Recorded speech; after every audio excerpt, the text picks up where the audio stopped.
Okay, so today we're going to do a lesson. It's a part two on composition. Last lesson was on how to deal with different items and shapes and lines within your photos, how to make them cooperate. If you want to kind of catch up on those details, to the right there is a portal that goes to the YouTube channel where that video is recorded.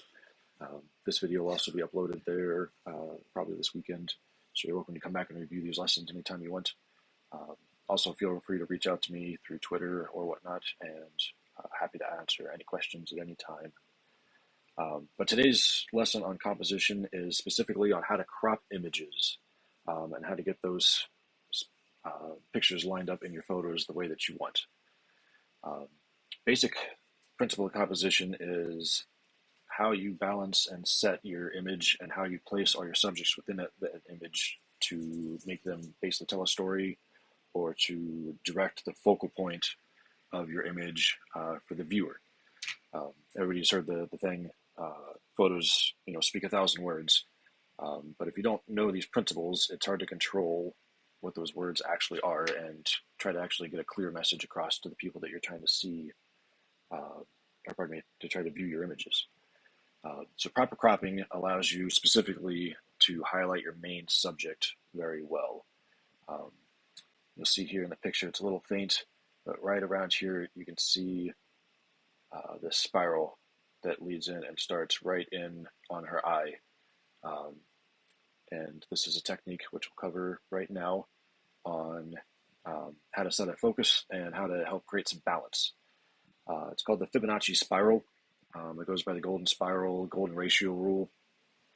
It's a mathematical ratio that is set to be kind of the most natural, comfortable pattern, honestly, in the world.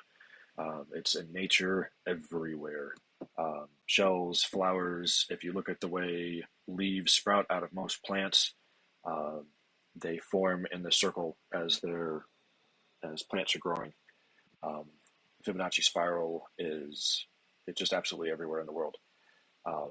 And in photography, what it allows you to do is allows you to set a main focal point, and then using the spiral, it allows you to place and set secondary items in your photo to help create not only your focal point, but also balance. The spiral is amazing for that. It works well. You can use it for people, set it on faces. It works amazing in environment and street photography also.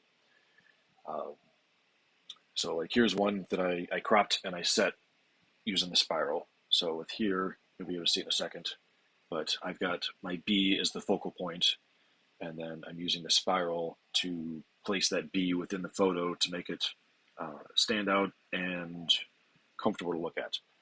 This item is just kind of dead center right in the middle of the picture. Depending on what the picture is, it can work well, but typically it's kind of an awkward placement to put something just right in the middle of the picture. Your eye is a lot more comfortable kind of seeing things off-center a little bit.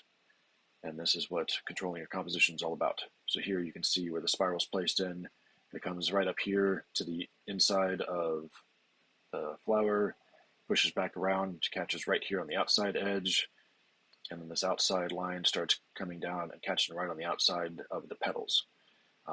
So just using that spiral, I was able to set a ratio of this flower within this picture on 4 different angles and center point my B.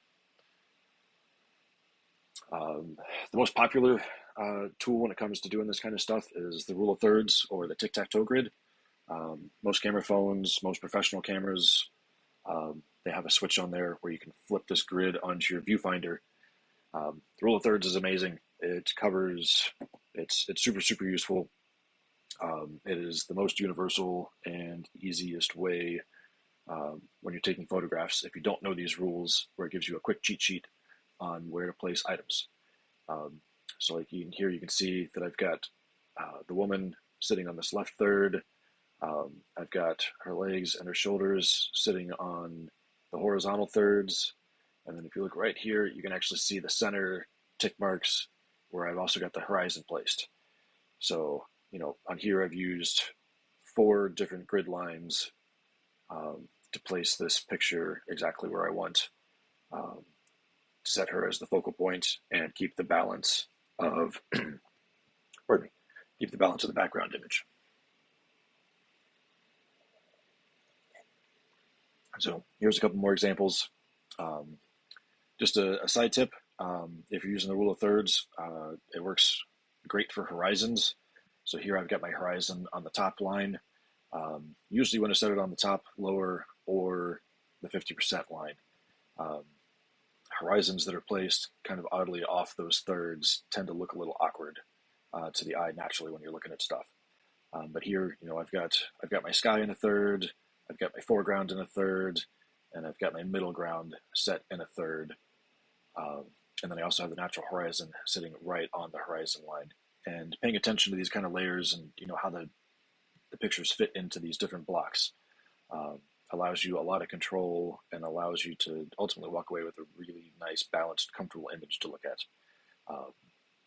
And then here, same premise. Obviously, the woman's right in the center, but I've got her torso in the center, a leg break.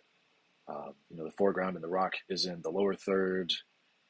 This green foliage up top is in the upper third. And again, it's the background image is sectioned into thirds, and then she's placed separately within the thirds to make sure that the main subject is placed where I wanted it and the background supports it.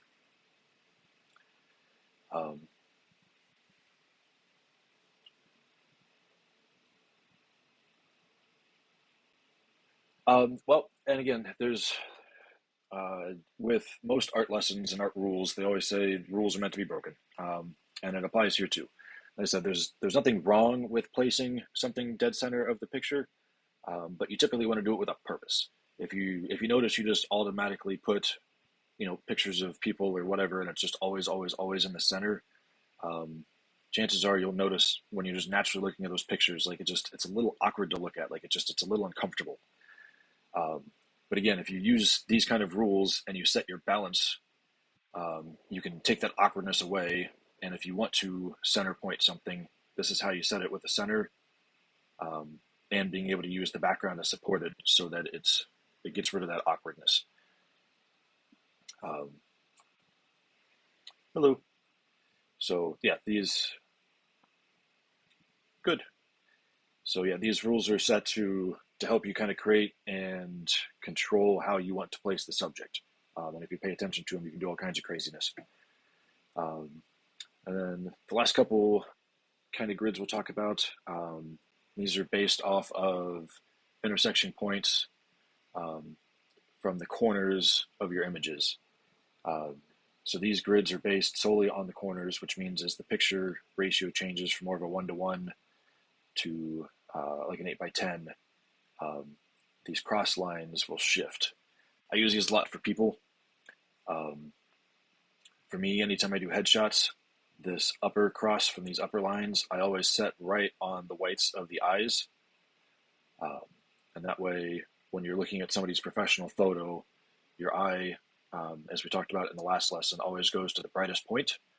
And this way I have the brightest point, which is on her eyes, sitting right on those cross lines so that I know her eyes are at the most primary, comfortable spot for somebody to engage when they're looking at those photos.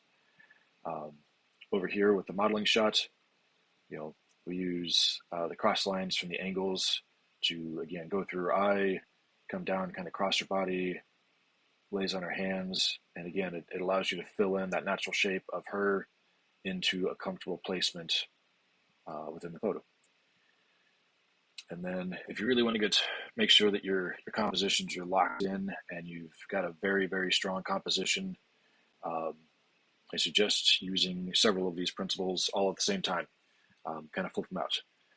So like here, you can see, I've got shoulders, hips coming across the thirds, center line body is right along this left side center line. But if you switch over to the crosses from the corners, again, it goes right through her eye, straight into her shoulders. It matches the same parallel as her hair. You've got a good placement here on her hands, on her waist, and these are all comfortable lines that your eyes are going to travel as you're looking around the pictures. And then again, flipping over to the other corner lines, again, we've got center points on her hair, lines resting right at our hands. And if you apply several of these to an image and you find that it fits comfortably in more than one, I guarantee you have a strong composition and a very, very well placed photograph. Um, yeah, and that is our down dirty on compositions and cropping when it comes to photographs. Um, does anybody have any questions, comments? Would you like me to go back and recover any of the slides or anything like that?